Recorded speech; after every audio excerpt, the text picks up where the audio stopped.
Magandang araw mga kaibigan. Ito po ang inyong balerina ng bayan, si Lisa Makuhay Lizalde, na nag-aanyaya sa inyong samahan kami at ang aming mga espesyal na panauhin para sa kalahating oras ng masayang kwentuhan sa aming programang Art to Art, kung saan ang usapang sining at kultura ay para sa lahat. Huwag kaliligtaan, tuwing linggo, alas 3:30 ng hapon, dito lamang sa DZRH Radio, DZRH TV, at via online streaming.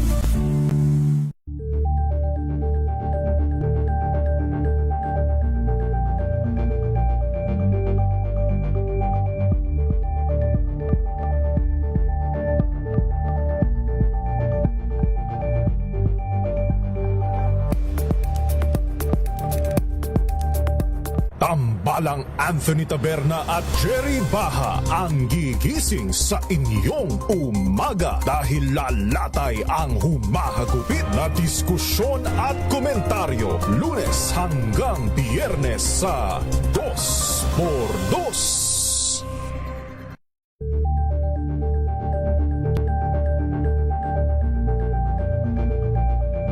Alamin ang mga maiinit na isyung pambayan, mga balitang kailangan mong malaman, usapin sa pamahalaan, politika, ekonomiya at kabuhayan. Ito ang mga dapat mong malaman, pakialaman at pag-uusapan dahil kayo ang tinig ng mamamayan dito sa Damdaming Bayan.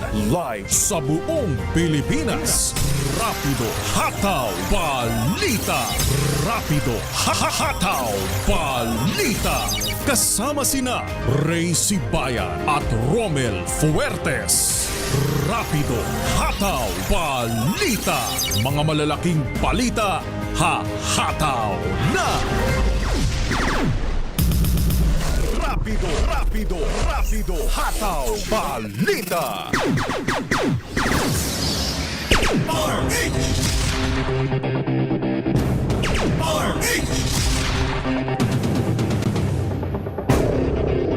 Magandang hapon ho, Luzon, Visayas, Mindanao. Lunes, ngayon po ay Abril 27 taong 2026.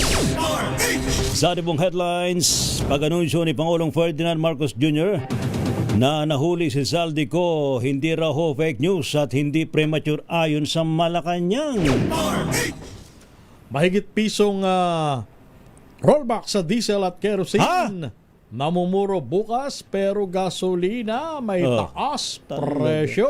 Ano ba naman yan? Yung 10 piso naging piso na lang? Ano ba naman yan?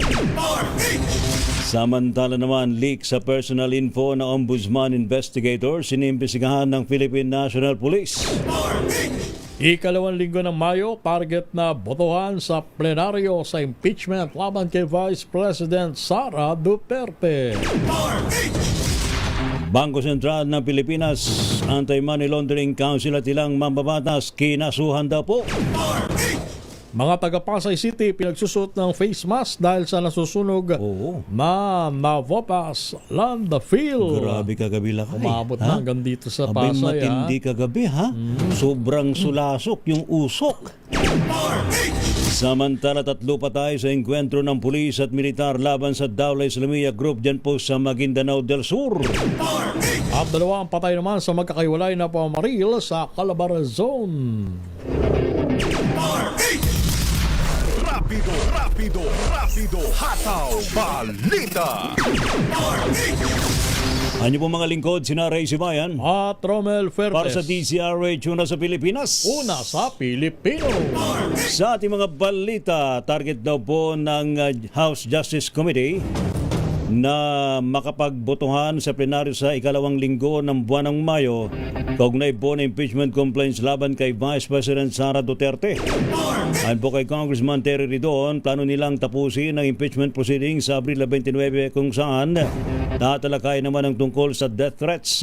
Bubuksan na rin ang selyadong kahon na isinimitin ng Bureau of Internal Revenue BIR noong pong nakalipas na hearing na naglalaman daw po ng mga record ng income tax returns ng mag-asawang VP Sara at Attorney Manasseh Carpio.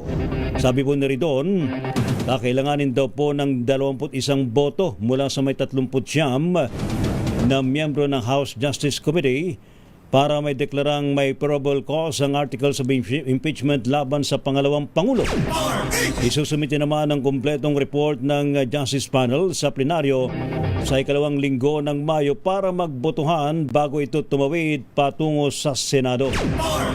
Inasuhan na ni Atty. Mansa Carpio sa Quezon City Prosecutor's Office ang mga matataas na opisyal ng Bangko Sentral ng Pilipinas at Anti-Money Laundering Council, gayon din ang 4 na mambabatas kabilang sa iniharap na kaso ni Atty. Carpio kina BSP Governor Eli Remolana Jr., AMLAC Executive Director Ronel Benaventura, ay paglabag sa Republic Act 9160 o Anti-Money Laundering Act at paglabag sa Bank Secrecy Laws, gayon din ang pagsuway sa Data Privacy Act.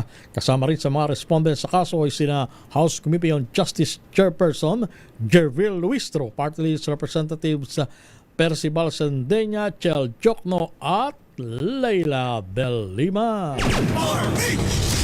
Pinagsusod po ng face mask ng Pasay City Local Government Unit ng mga residente at yung pong mga magtutungo po rito sa Pasay kung magtutungo nga po kay rito o kay lalabas ng bahay. Ito po matapos namang umabot sa lungsod ang nakasusulasok na usok mula po sa nasusunog na Navotas Sanitary Landfill. Paalala po ng Pasay LGU, may bitbit itong mapanganib na kemikal na maaaring makasama sa ating kalusugan. Ayon po sa Pasay City Disaster Risk Reduction and Management Office, bagaman bahagyang bumuti naman ang kalidad ng hangin, mainam pa rin daw pong may proteksyon tuwing nasa labas. Para naman sa kaukulang emergency, inikahit po ang mga residente na magipag-ugnayan sa Pasay Disaster Risk Reduction and Management Office. Pamagitan daw po ng mga numerong nasa kanilang Facebook page tulad naman ng 0905-493-9111. Mapipinto pumalo ng hanggang sa 45 degrees Celsius ang heat index sa Dumangas, Iloilo, habang 44 degrees Celsius naman sa Cavite City ngayong araw. Ayon sa DOST Pag-asa, 10 lugar sa kabuuan ang maaaring makaranas ng dangerous level na heat index ngayong Lunes.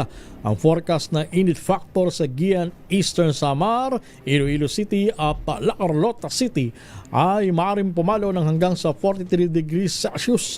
42 degrees Celsius naman sa Cuyo, Palawan, Iba, Zambales, Puerto Princesa City, San Ildefonso, Bulacan at maging sa San Jose Occidental, Mindoro. Samantala, 24 na lugar na ang karamihan ay sa Luzon, kabilang ang Pasay at Quezon City, maaaring makaranas ng 40 hanggang 41 degrees Celsius na heat index. Naku po, ang init ha?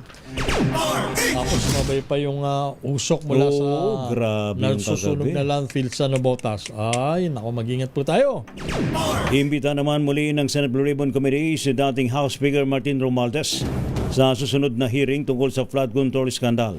Ayon po kay Senate President Pro Tempore Ping Lacson na siyang chairman ng komite, mahalaga daw po ang magiging pagdalo dito ni Romualdez para mailahad naman niya ang kanyang panig.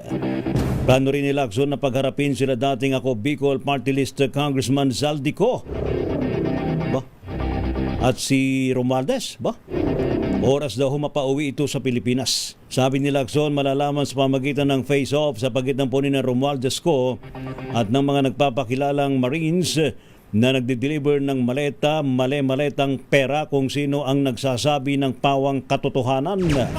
Iniwala naman si Lacson na kapag magkakaharap sila ay makikita sa kanilang ikinikilos kung sino nga ba sa kanila ang nagsisinungaling. Humagilid ang isang truck nakargado ng 1,300 case ng soft drinks sa northbound ng C5 sa Taguig City. Ayon sa ilang tauhan ng Metropolitan Manila Development Authority, overloaded ang truck at nasira ang wheel balancer nito.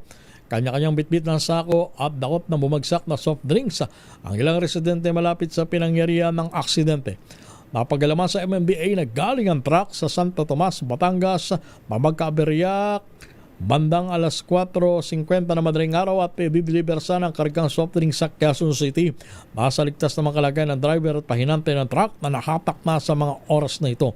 Sabi sa DZRH ng 49 na taong gulang na pahinanteng si Rodney, wala na silang nagawa ng mag-agawa ng mga residente sa soft drinks dahil sa dami ng mga sumugod. Mali naman yun. Ha?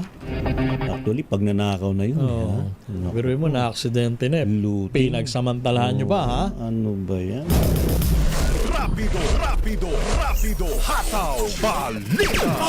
Sa rapido ho ng mga report, update mula sa Malacanang, pag-anunsyo daw po ni Pangulong BBM na nahuli si Saldico dyan po sa Czech Republic, hindi fake news at hindi premature.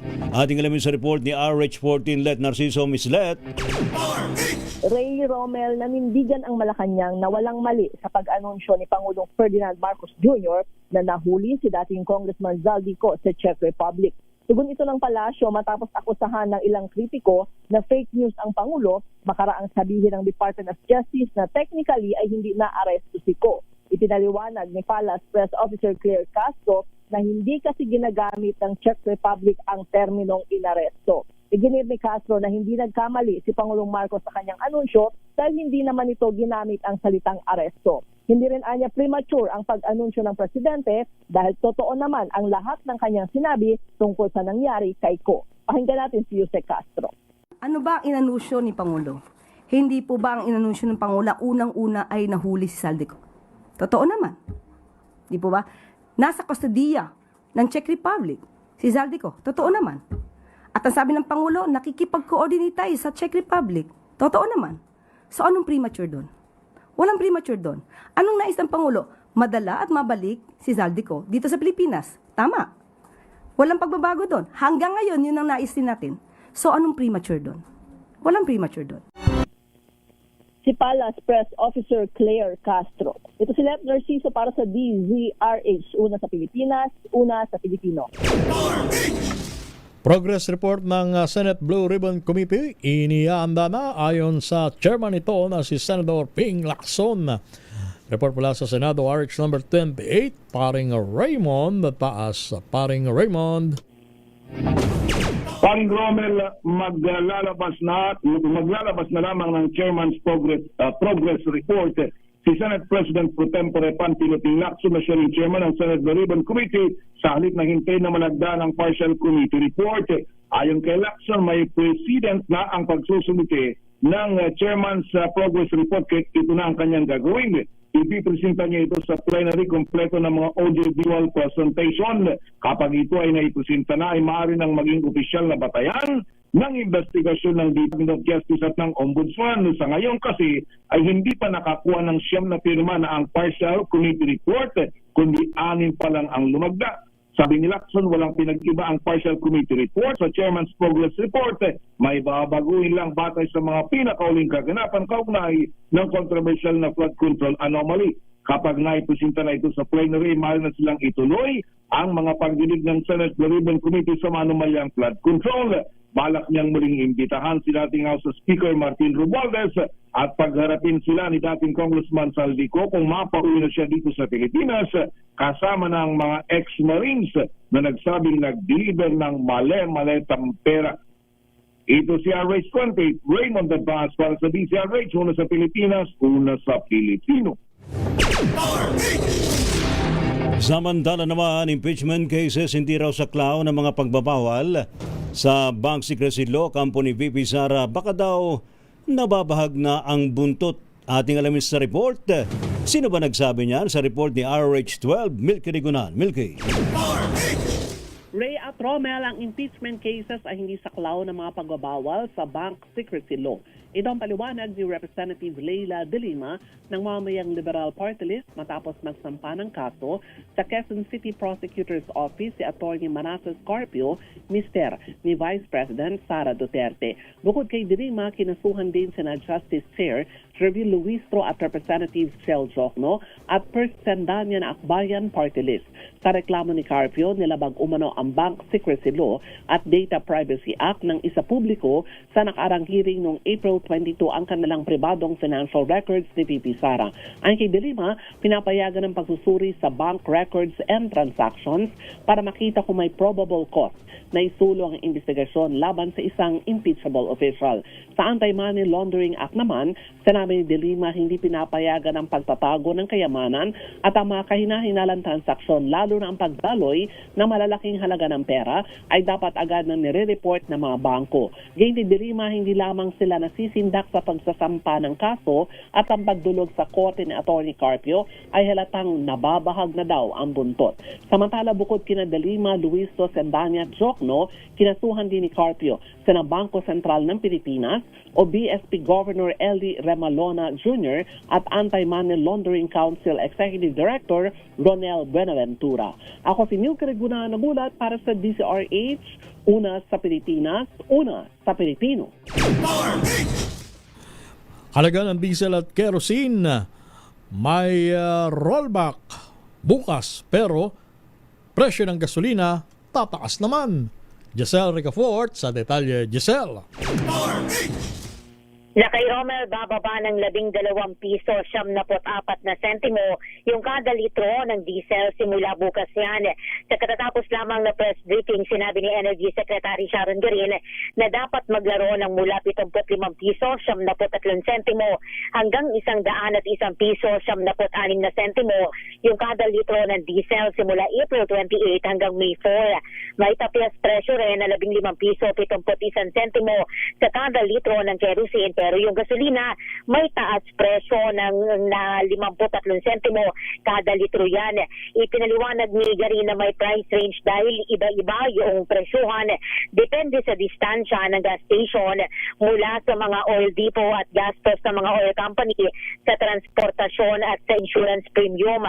Paalala ng kalihim, dapat sundin ng mga kumpanya yung nabanggit na minimum rollback at maximum increase dahil gobyerno yung magdidikta nito hanggat umiiraw yung State of National Energy Emergency. Ito na yung pangatlong linggo na may rollback sa petrolyo matapos yung serye ng double digit na taas presyo simula ng sumiklab ang gera sa gitnang silangan.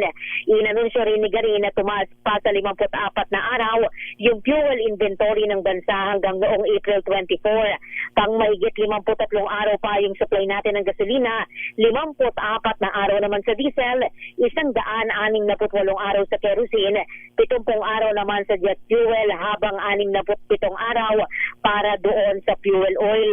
Tatagal pa yung inventaryo hanggang kalagitnaan ng Hunyo. Pakinggan natin.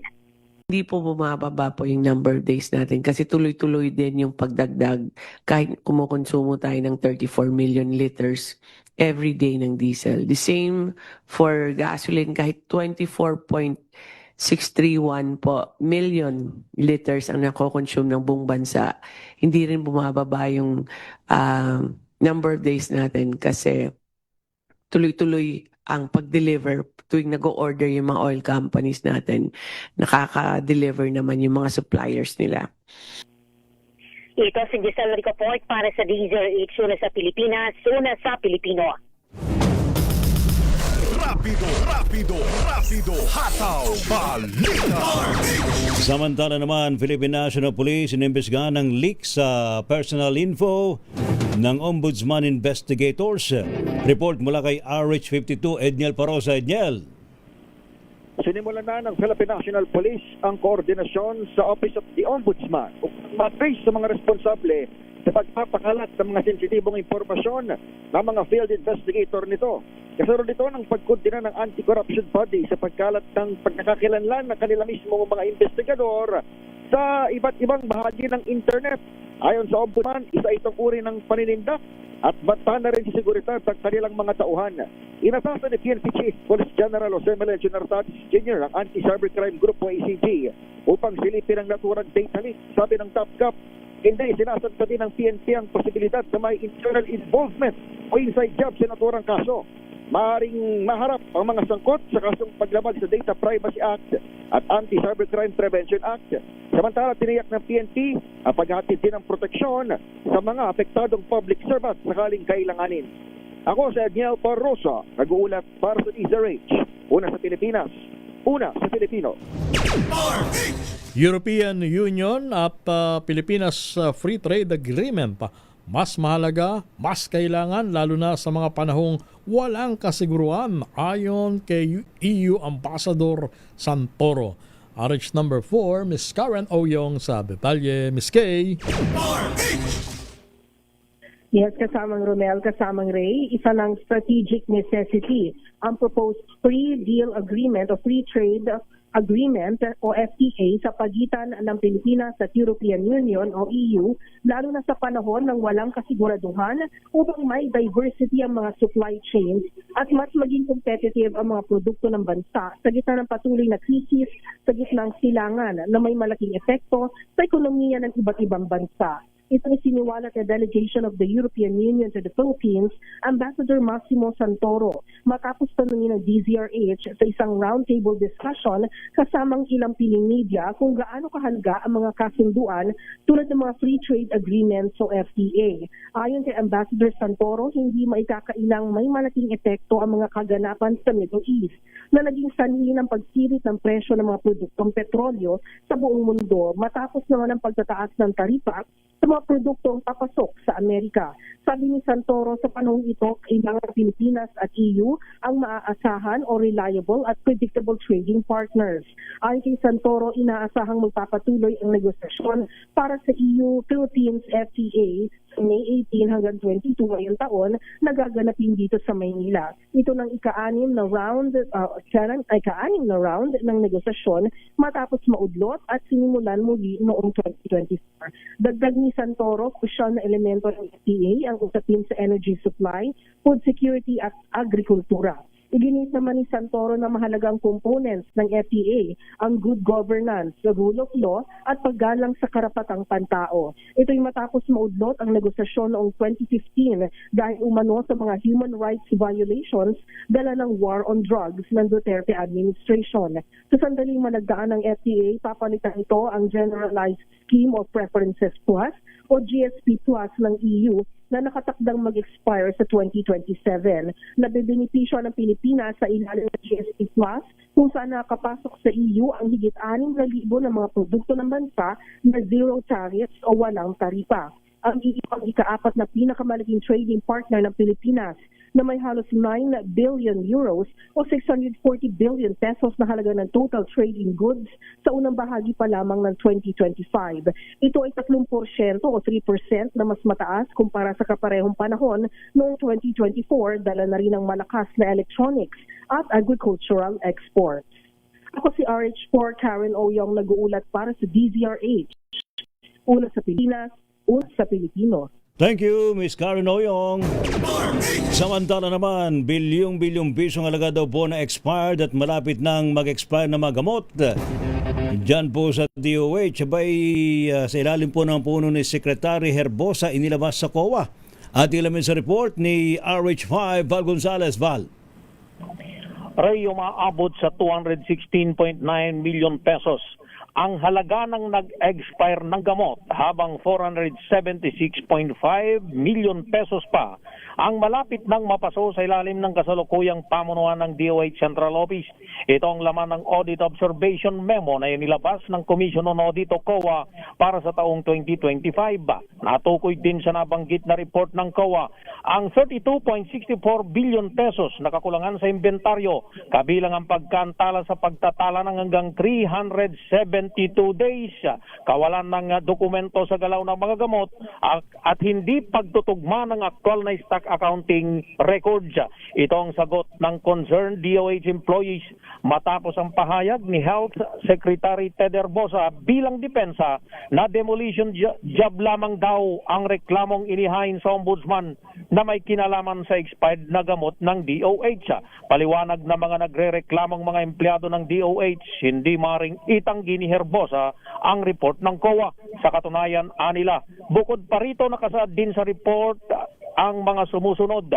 Ang 59 hanggang 245 days na delay sa pagresolba ng DOH sa procurement protest, 52.38 million na undocumented transfers, 62.32 million na maling mga naitalang gamot, 1.61 billion pesos na bakuna na binili sa direct contracting ng walang market validation, at ang 6.94 billion pesos na dormant accounts na walang accountable officer. Sabi ng mga empleyado, sa kabila ng mga natuklasan, iginigiit pa rin ni Herbosa na koordinadong atake raw ito ng mga umano'y mafia sa loob ng ahensya. Sa ngayon ay hinihintay ng grupo ang ilalabas na buong annual audit report ng COA para sa iba pang ahensya, kasama na rito ang DOH. Ang concerned DOH employees ay petitioner ng 11 mga kasong inihain sa Office of the Ombudsman laban kay Secretary Herbosa at iba pang mga opisyal ng ahensya, kasama na rito ang mga reklamo na ipinarating mismo sa opisina ni Pangulong Ferdinand Bongbong Marcos Jr. Ako si Val Gonzales, DJRH, una sa Pilipinas, una sa Pilipino. Japanese government sumaklolo na sa Navotas LGU para mapabilis ang pag-apula sa nasusunog na tambakan ng basura sa syudad. RH number 23, Edwin Duque. Edwin. Tama, Kuya Romel, maliban sa una ng tumulong ang national government, ang DPWH, ay dahil na tuloy-tuloy pa nga din yung usok. Nagpasaklolo na ang Navotas LGU sa Japan government sa ilalim ng JICA. At kanina ay sabay-sabay nilang pinuntahan itong Navotas sa landfill dito sa may border ng Ubanto, Bulacan. Nakita ng Japan government kung ano yung mga pamamaraan paliban sa unang ginagawa ng lokal na pamahalaan. Ayon sa Japanese government, kailangan tabunan ng lupa at patagin habang nagpadala naman ng mga karagdagang equipment para mas mapabilis yung paggawa nito. Pahirapan dahil yung ilalim nito ay basura, kaya posibleng di maganda at pa-aksidente yung mga sasakyan kapag bumulusok pababa. Kaya yun dito kay Mayor John Rizanco, dapat sa gilid-gilid muna mag-upisa. Apat unti-unti itong papatagin. Bukas ay nakatakdang magtungo naman si DPWH Secretary Vince Dizon upang makita yung kaganapan sa mismong lugar ng Navotas Sanitary Landfill. Arizona, ito kinagulat sa Arizona sa Pilipinas, una sa Pilipino. Thank you, Edwin. Rapido, hataw, balita. Standby, mga balita mula po sa mga probinsya Pilipinas ang oras, alas 2:33 ng hapon. Ang oras na yan ay hatid sa inyo. Tinesting, sinuri, siniyasan. Ang resulta, super effective ang Shield sa pagpatay ng bakterya at virus. Shield Antibacterial Soap. Believe ang mga eksperto sa Philippine Nurses Association. At si Mami, tiwala ako sa Shield. Shield Antibacterial Soap. Napatunayang mabisa. Ang mga nurse, tiwala. ACS. Tanggaling-galing mo. Smart dishwashing paste ko. Pritong ulam na masebo. Plato o kaldero. Tanggaling for everyday. Ganyan pag smart ang dishwashing paste. May double tanggaling formula. Tanggalang sebo, tanggalang bakterya. Pahit para walang pahit. Linis fantastic sa metal at plastic. Number 1 ko to. Tanggaling-galing mo. Smart dishwashing paste. ACS. Araw-araw, iba't ibang mga bagay na dapat pagtagumpayan. Ang subok kong partner ay MX3 Capsule. Research-based na tested and proven. Helps avoid pain discomfort. Iwas-iwas sa sakit. Kailangan lang na long-term ang pag-inom 2 capsules araw-araw. Kasabay ng proper diet and exercise. I am able to make it with the right partner. MX3, dito ako believe! Mahalagang paalala, ang MX3 capsule ay hindi gamot at hindi dapat gamitin panggamot sa anumang uri ng sakit.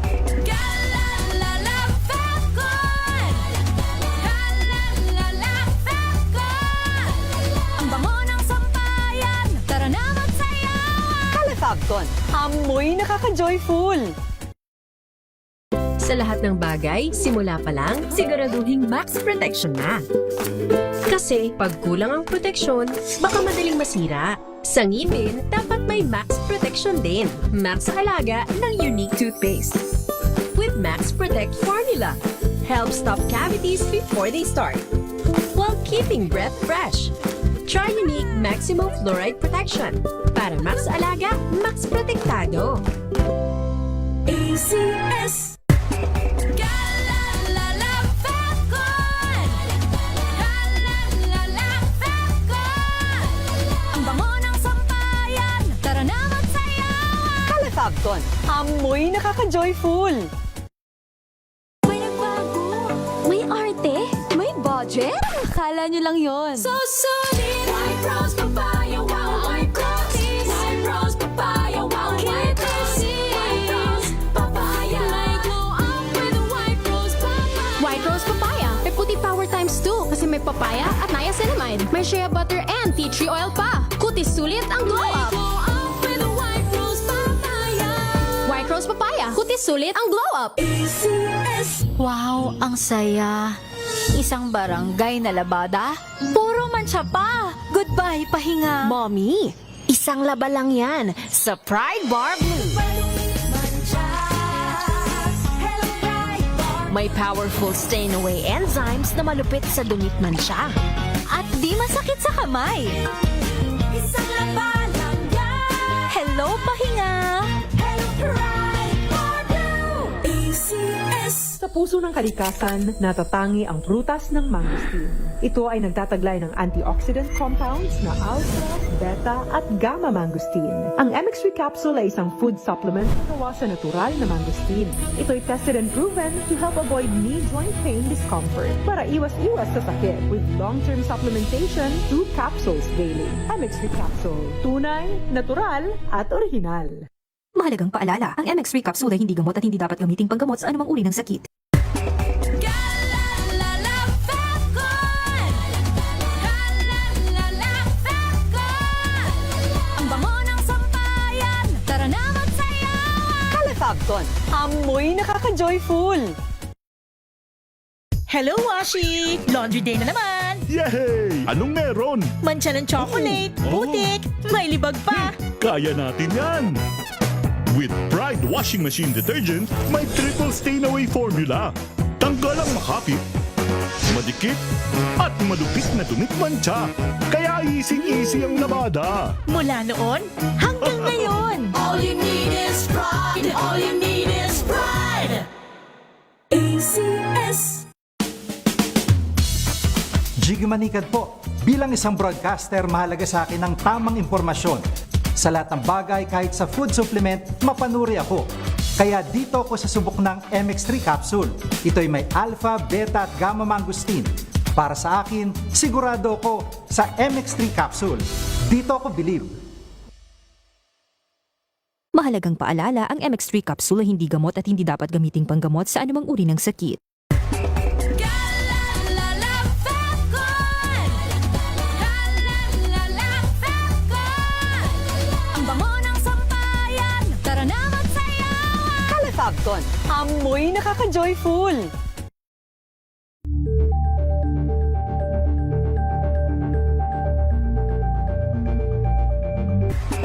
Galalala Falcon.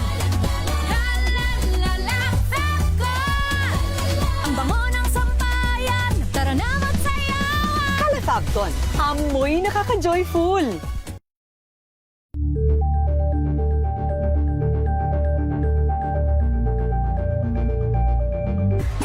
Galalala Falcon. Galalala Falcon. Ang bango ng sampayan. Tara na magsayawan. Calefabcon, amoy nakaka-joyful. Para sa DZRH, una sa Pilipinas. Una sa Pilipino. Meron tayong update mula po sa Maynila. Abay, si Yorme Isko, abay, nagbabala daw po sa matinding init. Abay, matindi nga po ngayon. Pero meron po siyang payo sa kanyang mga city workers. Ano ha? Ating alamin sa report ni RH29, Boy Gonzales. Boy.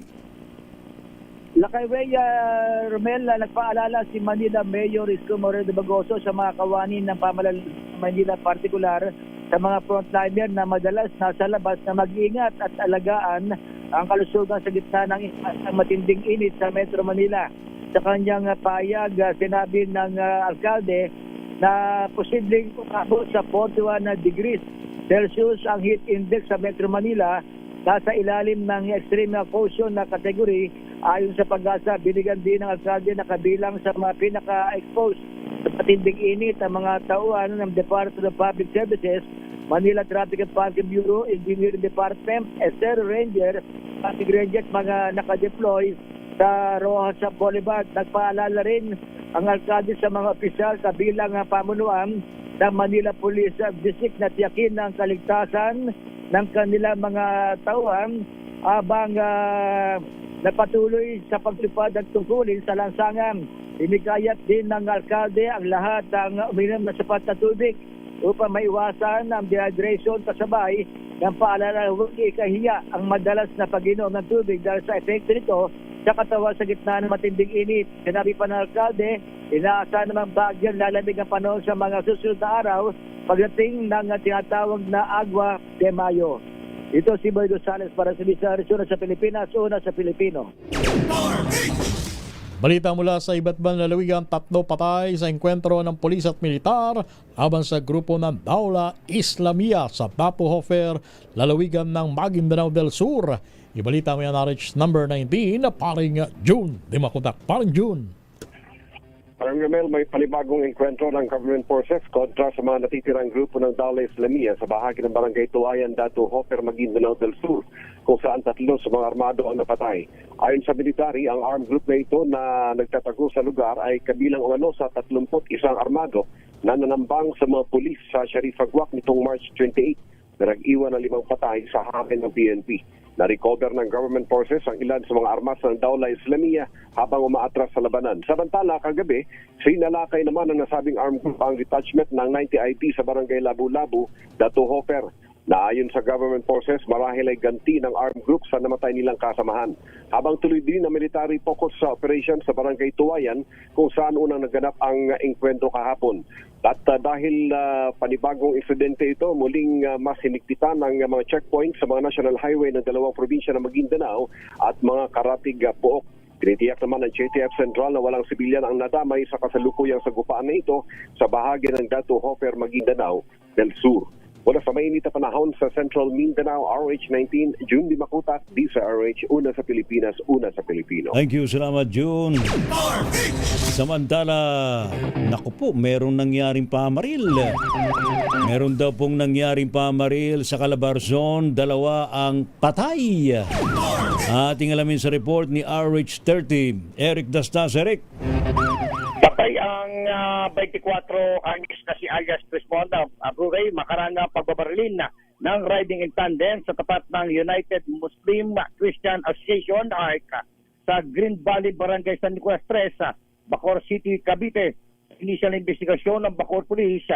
Naglalakad sa naturang lugar ng biktima na biglang dumating ang mga hindi nakilalang suspect. Nalula ng isang motorsiklo at naagad na pinaluna ng bala mula sa hindi pa matukoy na kalibre ng baril ang biktima. Nagsasagawa na ng malalimang investigasyon ng Bacoor Police upang matukoy ang nasa likod ng naturang insidente. Sa lalawigan naman ng Rizal, agad din biniwi ng buhay ang biktimang nakilalang si alias Jerome.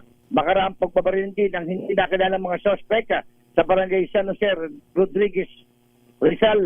Ayon sa mga residente ng naturang lugar, sunod-sunod na putok ng baril ang kanilang napakinggan nung mangyari ang insidente kung saan agad nila itong pinagbigay alam sa mga otoridad.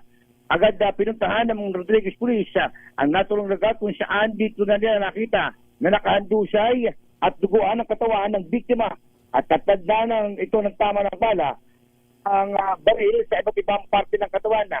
Blanco pa rin ang mga otoridad sa motibo sa pagkapaslang sa naturang biktima habang patuloy na gumugulong ang investigasyon. Ito si Eric Destas para sa DCRH, una sa Pilipinas, una sa Pilipino. Magkapatid na lasing, nag-away, isa ang patay. Ano ba yan? At isang sugatan sa Manapla, Negros Occidental. Rex Cantong. Rex sa detalye.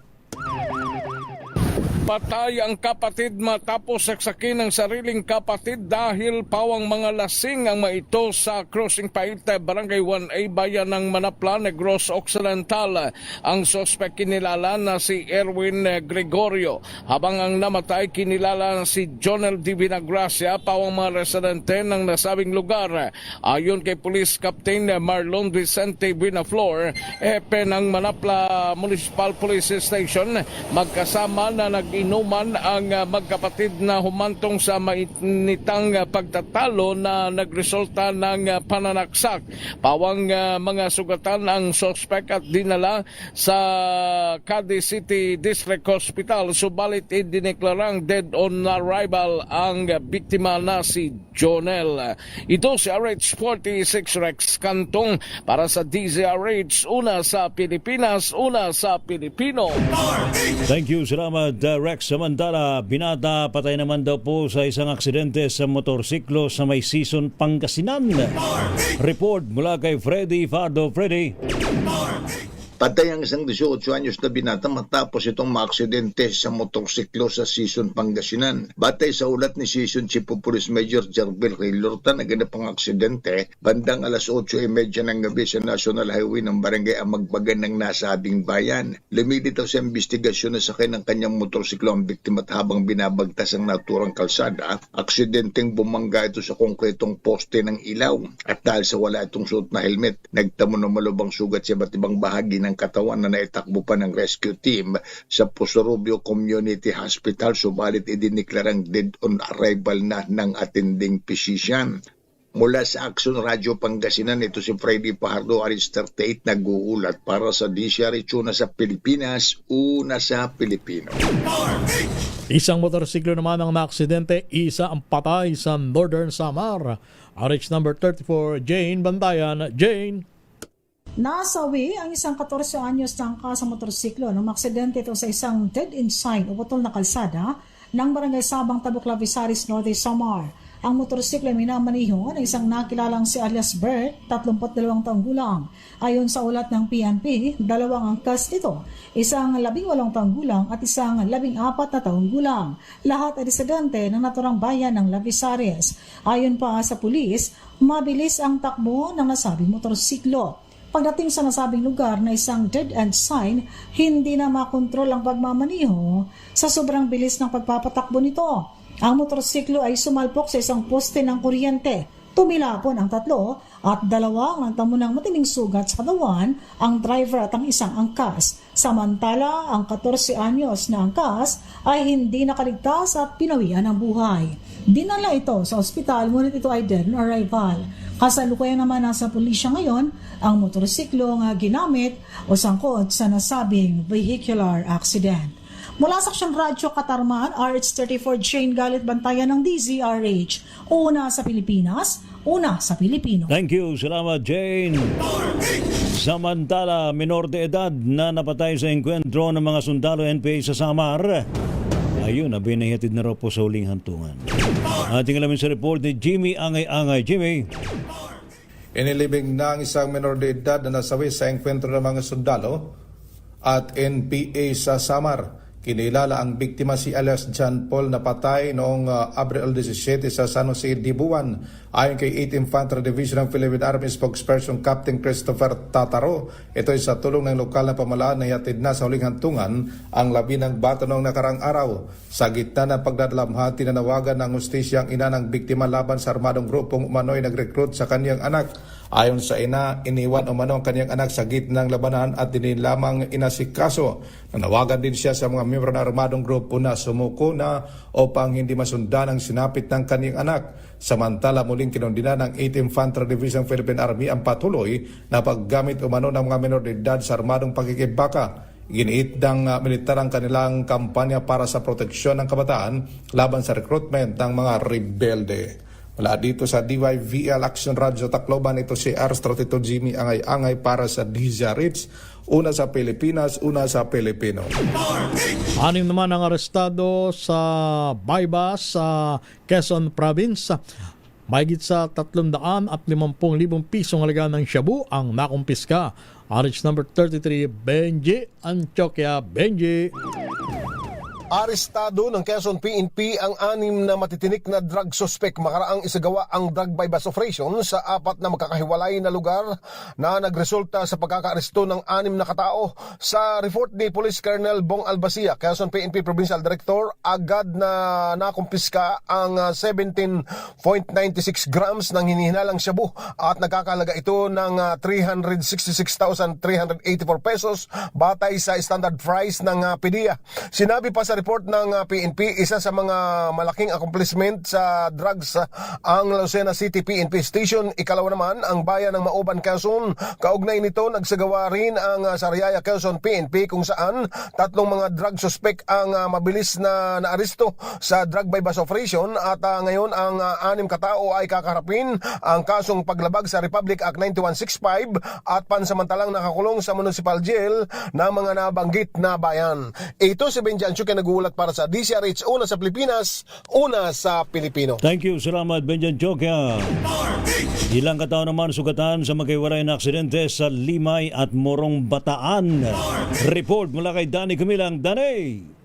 Ilang katao ang sugatan sa 2 magkaiwalay na naganap na aksidente sa karsada nitong gabi ng Abril 26, 2026 sa Limay. Nagbangga ng tricycle at motorsiklo sa Barangay Duale matapos umanong kumabig ang motorsiklo. Sa Morong naman, nagkaroon ng head-on collision sa pagitan ng 2 motorsiklo matapos pumasok sa kabilang linya ang isa na iniulat ding walang headlight.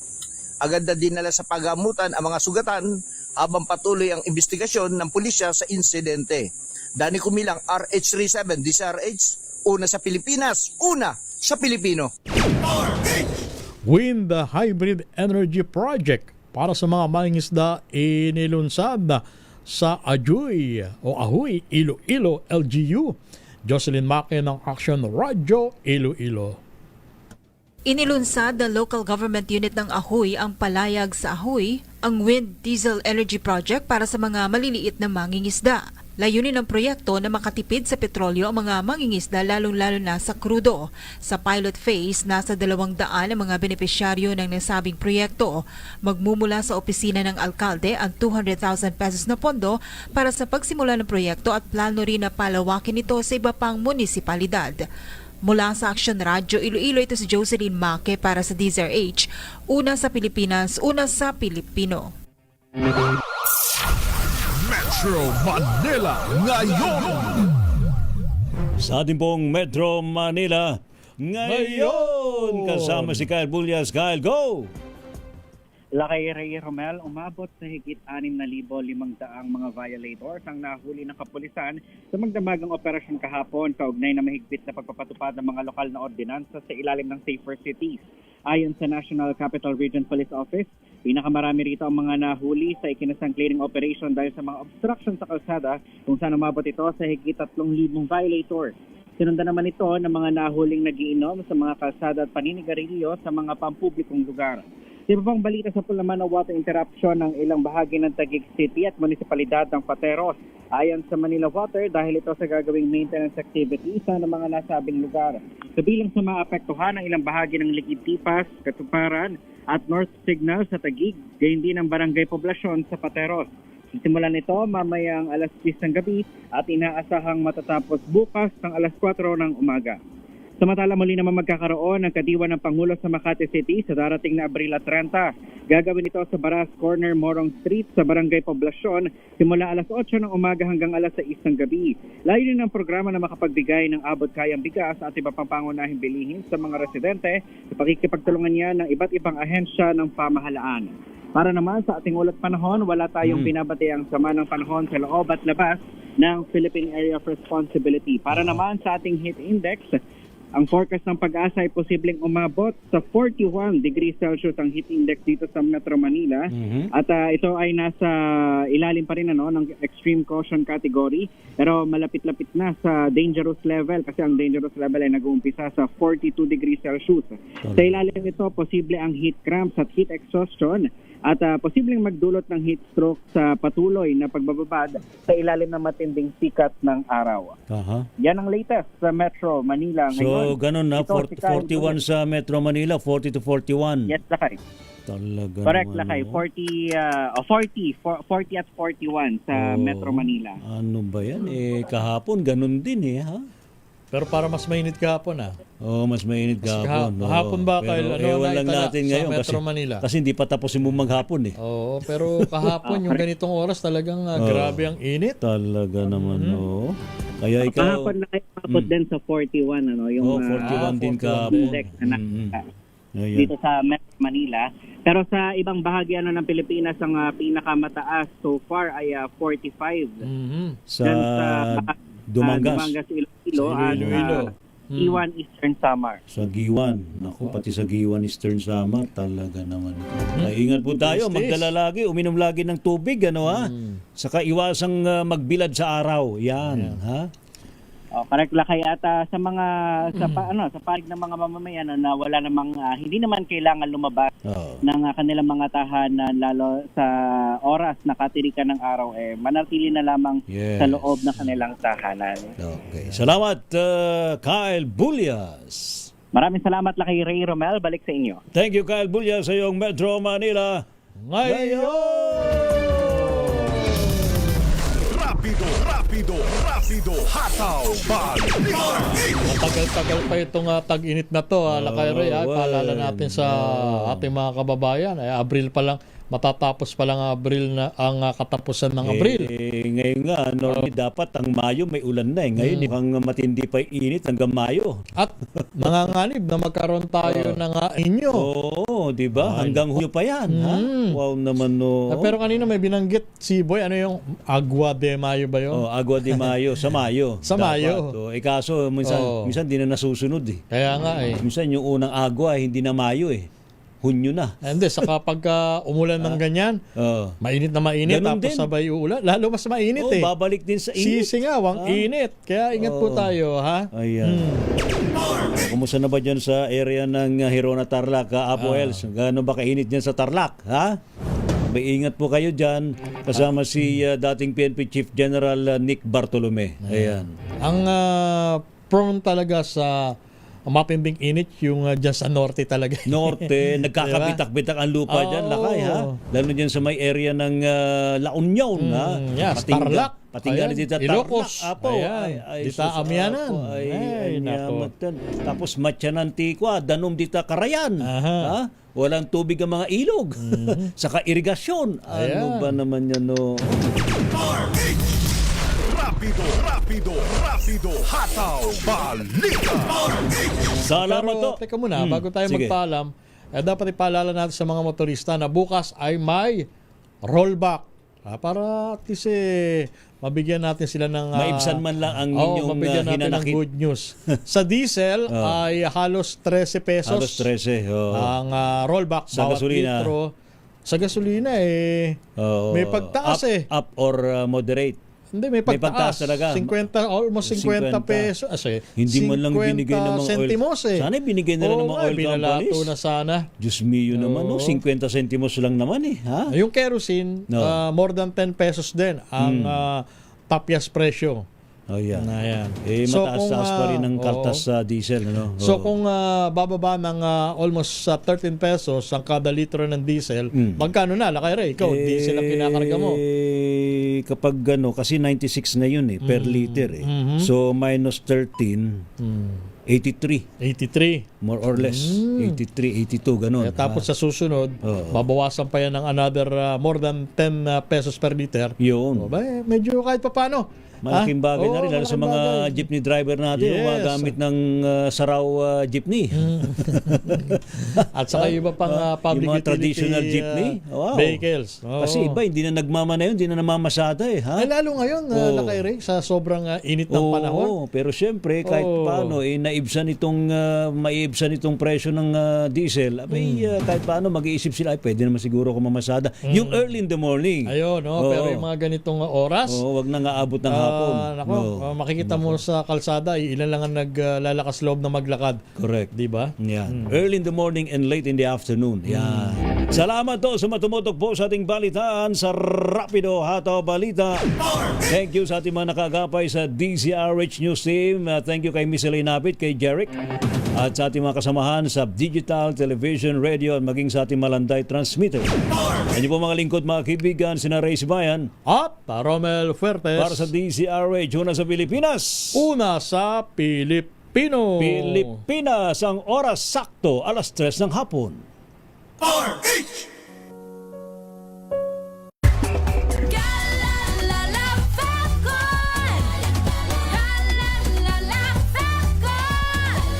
bango ng sampayan, tara na magsayawan. Kalafagton, amoy nakaka-joyful.